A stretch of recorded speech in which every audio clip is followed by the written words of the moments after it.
Hey everybody, welcome to Mostly Movies, where we mostly discuss movies mostly, but today we're actually going to talk about a book, Lost on a Wave.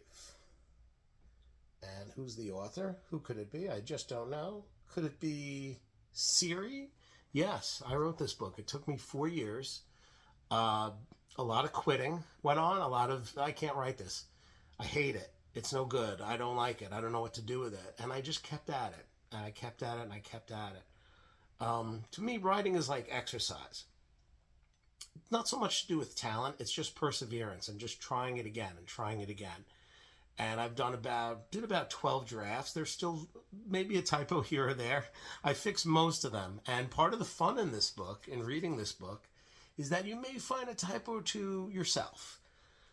I fixed most of them. I'm sorry, but sometimes you just read it over and over and again and you just lose your mind.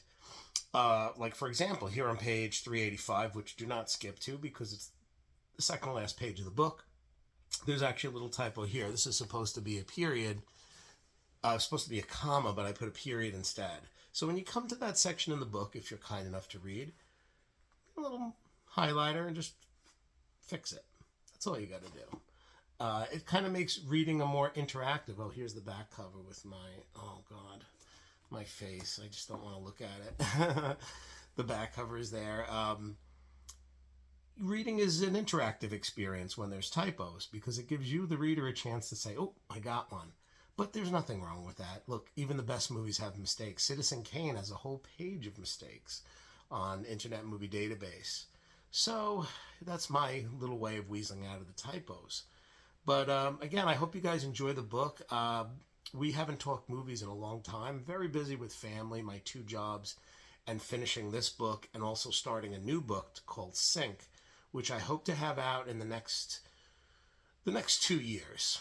I don't think I'll get it done next year, but maybe an extra year after that. And you can read that one too. That's about the nature of life and existence on this planet, how it's broken up into the elements of madness, sadness, danger, and love, and how they all sync together to create life as we know it. And life could not exist without these four elements sort of working together. And some characters from this book will show up. That book takes place between 2006 and 2010. This book, Lost on a Wave, takes place between 2012 to 2016, although there are flashbacks to the 90s, there are flashbacks to the 80s. Hope you guys like it. A quick recap of recent movies I've seen. I know we haven't talked in a while about this. I did like Superman. I did like the Fantastic Four. Superman took some big chances, but again, if a movie is able to take certain chances but make it work, I do commend that. It's not a traditional Superman, but I felt like it was more in line with the Reeve Supermans and a little bit of the animated series. A couple of things I would have fixed here and there, but overall, very good movie. And I did like the Fantastic Four. More than anything was the visual look of the film was fascinating.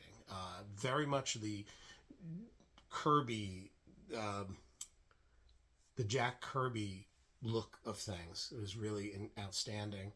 And I'm not even sure what's on behind me. I was just kept the silent movies on. I was homesick today, so I was just catching up on some silence.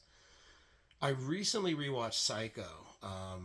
My wife, Carla, she had never seen it. So it was great to see it again. And it really holds up. It's not that scary anymore, but as a really good, well-made film, it really does hold up. And she enjoyed it, which, it's tough because not too many people like to go back and watch the old movies. And Psycho is a 65-year-old movie.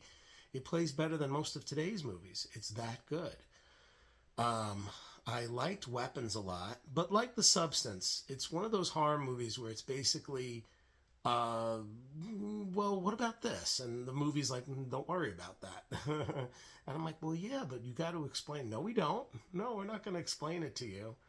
But as an experience, it was a lot of fun, and I really liked that one. I liked the dog in Good Boy, Indy, but I didn't like the movie. I felt it was kind of incoherent. It didn't really make much sense.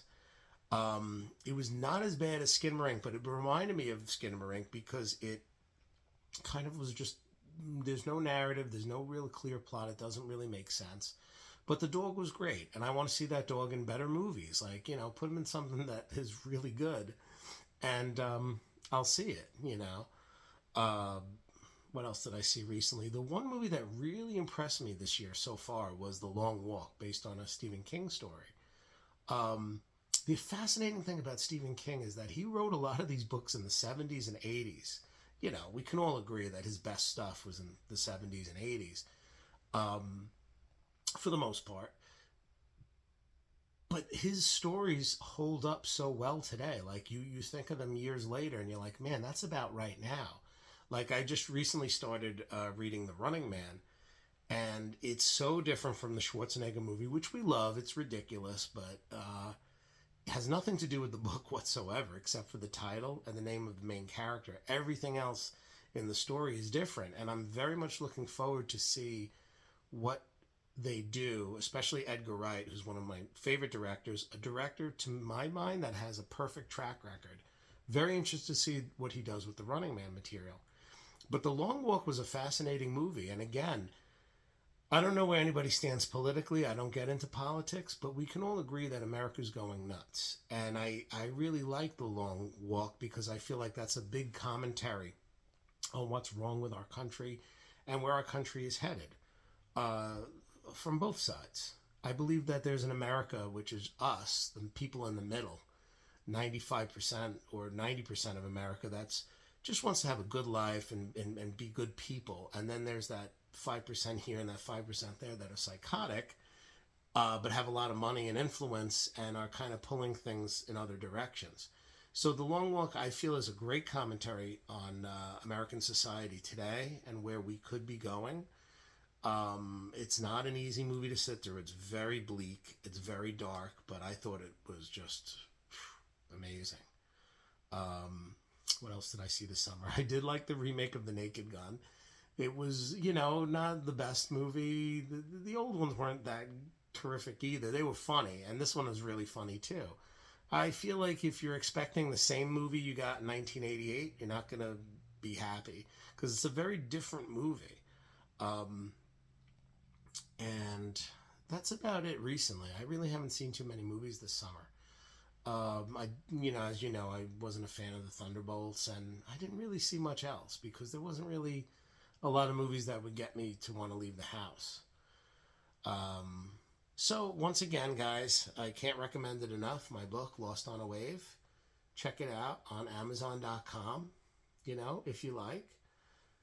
We are going to be planning some book signings and events. I'll be in touch with you guys about that. But I hope you guys like it. It's different. It's not what you're expecting. It's very different from anything that's out there. I can't think of any books I've read recently that are like it because it is sort of, it goes off in a lot of tangents, a lot of different directions, but I think it holds together, especially the ending, I think brings everything together really nicely. So, great. I'll talk to you guys soon. Johnny and I are doing a 1985 video very soon, the best of 85. There's a lot of movies from 1985 that I missed, or some that I haven't seen in a long, long time. Like I haven't seen The Color Purple in many, many years, and I still didn't get to it. I wasn't a fan of it when I saw it. No offense, anybody, but I just felt like I was not my kind of movie. It didn't really interest me. It's well made, it's well directed, the actors are great, the story is pretty strong, but it's like same thing with Out of Africa, which won Best Picture, and I have no desire to see that movie because the movies that won Best Picture in the 80s, with the exception of Platoon, were always like these Hollywood, they're described very good by Clarence in True Romance. Geriatric coffee table book BS, basically. Like ordinary people, and I like Chariots of Fire, but Chariots of Fire is no Raid of the Lost Ark or Road Warrior. Gandhi, these movies, these are the movies that win the Academy Awards, and I honestly don't care about any of them. Most of them are downers. Most of them are bummers, and I don't know. I mean, Platoon's a bummer too, but it's a really crazy good movie. But the older I get, the less I want to see war movies and real world violence because it's just they're all depressing, these movies. The Last Emperor beats The Untouchables, come on. Or, a lot of these movies, they just don't really mean anything, these Oscar movies. And these days they mean even less to me. Like Honora wins Best Picture, and Mikey Madison was great in the movie. I didn't care for the movie. And even if I did, I wouldn't consider it an Academy Award Best Picture winner. I mean, I was very surprised at that because I'm like, they gave Best Picture to this? Like, in 97, they didn't even nominate Boogie Nights, which is similar in some ways, but and again, Boogie Nights is not an easy movie to watch. It's pretty rough, but it could have at least been nominated, and it was completely overlooked. And then these years later, we just give Best Picture to a movie, similar industry, and I'm just like, I don't know. And Demi Moore should have won Best Actress. That was really a sin. As good as Mikey Madison was, and she was a great performance, but Demi Moore really could have used the Oscar because she's been around for a long time.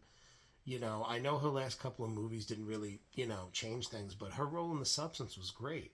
And I also felt that Margot Qualley was really good too, and could have been up for supporting actor. But the minute they didn't nominate her for supporting actor, I'm basically like, all right, all the actors didn't even watch this movie, because there is a stigma against horror films.